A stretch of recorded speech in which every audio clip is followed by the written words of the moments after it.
Hey everybody, so how have things been going here on the homestead? It's been a long time since we did any kind of video of what was happening out here on the farm. And things are kind of slow right now. It's just been a matter of time and ability. There's been a little bit of rain and things like that, but really the weather's not the problem. It's just been a matter of time.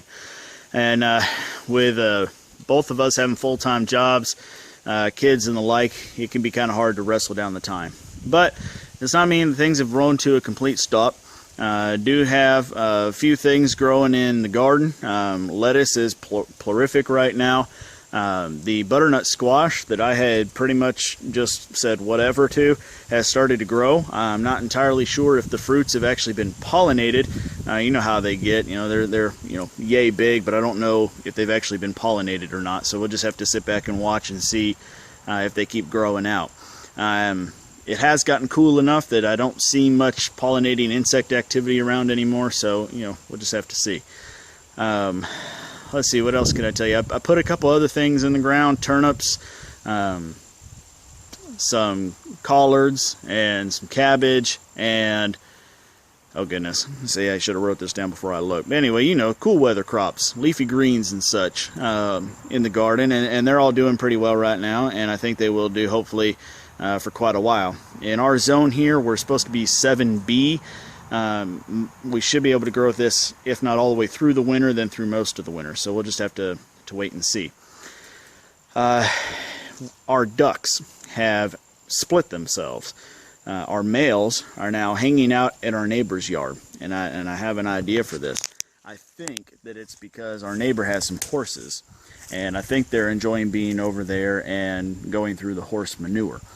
And catching, of course, whatever sweet feed that the horses drop. Now, when I talked to my neighbor a few months ago and I told him I really didn't like my ducks hanging out over there, I wanted them on my property, he said he didn't really care. They kind of got used to them and everything else, and now I know why. Because the ducks are in there breaking up his horse manure, so he doesn't have to go clean it up. So that's a new project that we need to work on. Those are my butcher ducks. And I've got duck chili planned for late in the week, so I need to put a new pen up to house them so that these males can't go through the woods and go hang out. It was fine a couple months ago. It didn't bother me as much because they were going over there and getting whatever and then coming back at the end of the day. Now they've relocated. Now over there is home, and we went over there earlier. We weren't even sure where they were. Went over, saw them there. We were at least relieved that they were there. We hadn't actually lost the ducks to a predator. Now we just got to get them back over onto our property, and they would not follow us back. So that's probably the immediate project for now.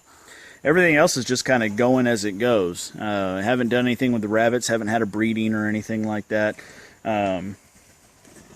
The feeder just went off, and the ducks that are still on our property went over to it.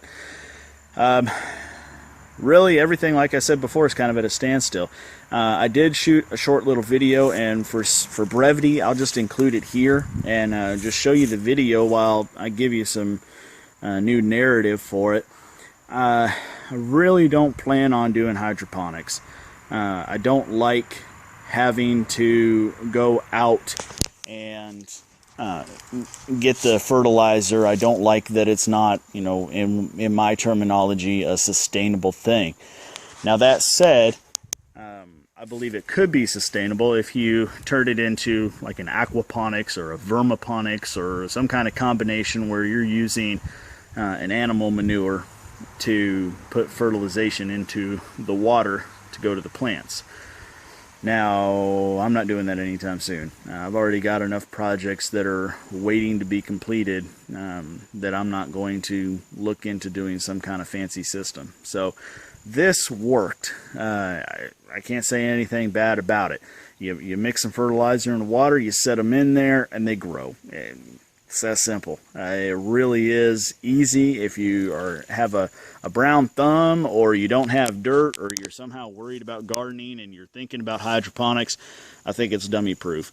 I think you can do it really quick and simple. I still think that you need to get yourself a good grow light to start off with and go from there. But once you get it in the water, you sit back, you wait, you clip, and you eat. I mean, it's really simple. So if hydroponics is something you're interested in, of course, I have to recommend Bobby over at MHP Gardener, because he's the one that got me even started to try this, and go over and see all of his instructional videos, because, you know, in my opinion, he's the master at it. So, all right, y'all, lots of big plans here on the property. Got ideas for putting in some hugelkultur beds next year, and some other things like that. I also need to clear out some small trees under some big trees so I can put up some tire swings for the kids, and all those other more important things like that. So just keep checking back, and I'll at least try to find the time to give you these little update videos, even if I don't find the time to video everything I'm doing, because the video editing can be a pain in the butt. So thank you all for still sticking around. We'll catch you next time. Bye.